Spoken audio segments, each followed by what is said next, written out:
Good morning, welcome back to my channel sujata.happylife। আশা করি সবাই ভালো আছেন, আমিও খুব ভালো আছি। আর আজকের ব্লগটা আমি সকাল থেকে শুরু করছি। আর আজকে খুব সুন্দর সকাল, কারণ রোদ উঠেছে প্লাস সুন্দর হাওয়াও বইছে।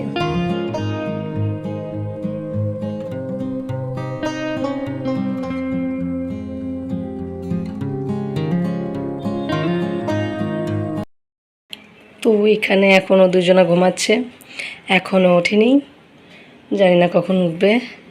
প্রায় 8টা মতো বাজতে গেল, তো এখনও ঘুমাচ্ছে। তো ডেকে তুলি, চলুন। এই পুঁই শাকগুলো আমাদের বাড়ির ওই পেছনটাতে হয়েছে, ওখান থেকেই আমি তুলে নিয়ে এসেছি।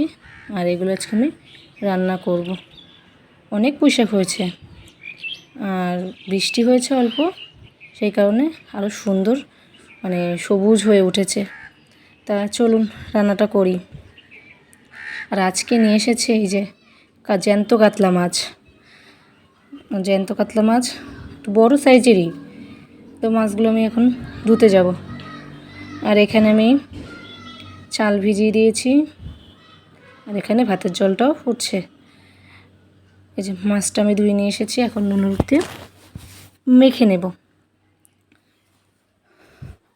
আর আজকে আমি আপনাদেরকে আমাদের বাড়ির একজনের সাথে দেখা করাবো, বলতে পারেন বিশেষ একজন। তার সঙ্গে দেখা করলে আপনাদেরও খুব ভালো লাগবে, মনটা ভালো হয়ে যাবে। যদি কারো মন খারাপও থেকে থাকে, তাকে দেখার পরে মনটা ভালো হয়ে যাবে। তো তাড়াতাড়ি রান্নাটা করি, চলুন। এইদিকে প্রায় আয়ুষেরও আসার সময় হয়ে গেল, তো ওকেও আবার চেঞ্জ করতে হবে। কী নিয়ে এসেছো এটা? কি এটা? এগুলো খেতে নেই, ভালো না এগুলো।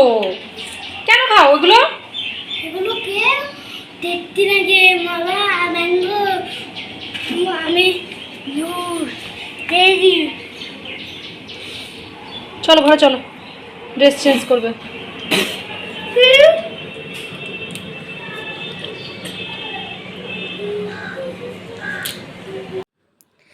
আপনাদেরকে বলেছিলাম না একজনের সাথে দেখা করাবো, এই যে সে, দেখেছেন চুপটি করে দোলনার মধ্যে বসে আছে, দোল খাচ্ছে। আর এখানে এই যে দুপুরের খাবারের ব্যবস্থা হচ্ছে তার। এই যে এটা হচ্ছে মা সরস্বতীর মূর্তি। আমরা প্রতিবারই সরস্বতী পুজো করি, তো এবার এই মূর্তিটা এনেছি। আর যেহেতু এটা অনেক বড়, সিংহাসনটা একটু ছোট, জায়গা হয়নি, তাই পাশে বসিয়েছি।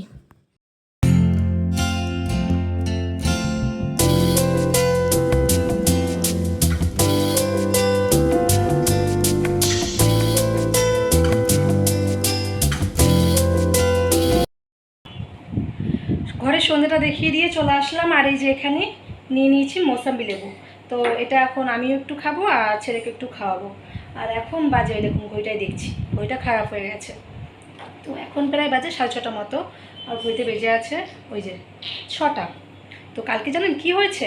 কালকে সকাল আমি 6:30টার সময় অ্যালার্ম দিয়ে রাখি। তো কালকে অ্যালার্ম বেজেছে, উঠেছি। তো তারপরে ভাবলাম কি যে এই ঘড়িটা দেখে কাজকর্ম করি, তো এই ঘড়িটা দেখি যে 6:30 বেজে আছে। তো তারপরে আমি উঠিনি, আমি শুয়েই আছি। তারপরে যখন উঠলাম, তা ফোনটা একটু নিয়েছি, দেখি ওটা 6:30 না, ওটা 7:30 বাজে। এবার কি করব? এবার সেই তাড়াহুড়ো করে কোনো রকম ছেলেকে রেডি করে সেই ওকে খাওয়াতেও পারলাম না ব্রেকফাস্টটা। এসে খেয়েছে, যেহেতু ওর কালকে গেম এক্সাম ছিল, তো প্লেয়িং গেম তারপরে এগুলো ছিল, তো সেজন্য বেশি টাইম লাগেনি এক্সামে। 9টার মধ্যে চলে এসেছে, 9টার আগেই চলে এসেছে। তারপরে এসেও ব্রেকফাস্ট করেছে। তো এখন দেখছি আজকে পুরোটাই বন্ধ হয়ে গেছে। কালকে 6:30 বাজে ছিল, আজকে 6টাতে এসে বন্ধ হয়ে গেছে। এই ঘড়ির জন্য কত বিপদ দেখুন। আর একটু দেরি হলে ছেলের এক্সাম দেওয়াই হতো না। তা চলুন ওকে আমি এই মোসামেলুটা খাইয়ে নিই। আর দিয়ে দেখো, আমার দিকে দেখো, ওরা দিয়ে তাকিয়েছো ভাই। দিকে তাকাও। কেন হবে?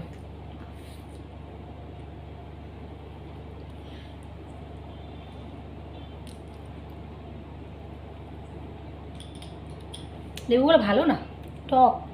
তো তো পয়সা দিয়ে কিনেছি, খেতে তো হবে বলুন। লেবুগুলো খুব একটা ভালো না, টক টক। খেতে টকটি হয়। তো পয়সা দিয়ে কিনেছি, ফেলে দিয়ে লাভ কি, খেয়েই ফেলি। মৌসুমের লেবু সেই পাতি লেবুর মতো টক বাবা।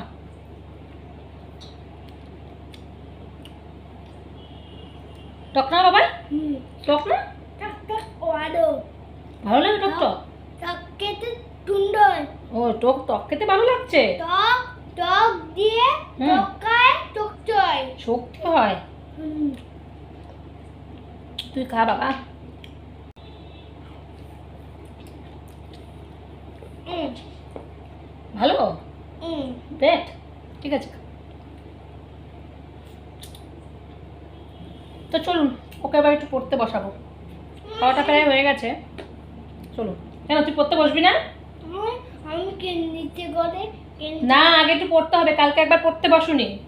এক্সাম হয়ে গেছে বলে এটা না যে পড়তে বসবে না, পড়তে বসতে হবে। চলো তুই বজি করে একটুখানি, কি করবো? ঠিক আছে একটুখানি, ঠিক আছে ঠিক আছে চলো। তো চলুন ওকে একটু পড়িয়ে নিই। এই যে শাশুড়ি কাঁঠাল দিয়ে গেছে, এবছরের ফার্স্ট। আমি এবছর পর্যন্ত এখনো পর্যন্ত কাঁঠাল খাইনি। তো বিয়ের আগে প্রচুর কাঁঠাল খেতাম। আম তো চলতোই, মানে আম কাঁঠালের সিজন শুরু হতো আর আম কাঁঠাল খাওয়া শুরু। তো দিন দিন যেন কেমন হয়ে যাচ্ছে সব কিছু। আমও সেরকম একটা খুব একটা খাই না, আর কাঁঠালও সেই মানে একটা দুটো, খুব বেশি না, মানে একটা দুটো রোয়া। আর এই কেনা তো হয়ই না, এই যে শাশুড়ি দিল বলে তাই একটু খাবো। আমটা টুকটাক কেনা হয়, কিন্তু কাঁঠাল কিনে তো খাবোই না, কি আর বলবো। মানে এই সমস্ত জিনিস এখন সেই হাটে মানে যখন মানে খুলবো হাতের মধ্যে আঠা লেগে যাওয়া, এই করা, ইঁচড় কাটতেই আমার খুব সমস্যা। আমার ওই হাতে ফাতে আঠা লেগে যায়, আমি ইঁচড়ে কাটি না। আর কাঁঠাল ছাড়ানো আমার খুব মানে বিরক্তিকর। আর যত ঝামেলার কাজ আমি এড়িয়ে চলি, একদম ঝামেলার কাজ আমার পছন্দ হয় না। তাও করতে হবে মাঝে মাঝে, কি করা যাবে তাই না বলুন, করতে তো হবেই। সংসার যেহেতু করি, অনেক কিছুই করতে হয়। তো চলুন আজকের মতো এই পর্যন্তই, দেখা হচ্ছে পরের ব্লগে। ততক্ষণ পর্যন্ত ভালো থাকবেন, সুস্থ থাকবেন।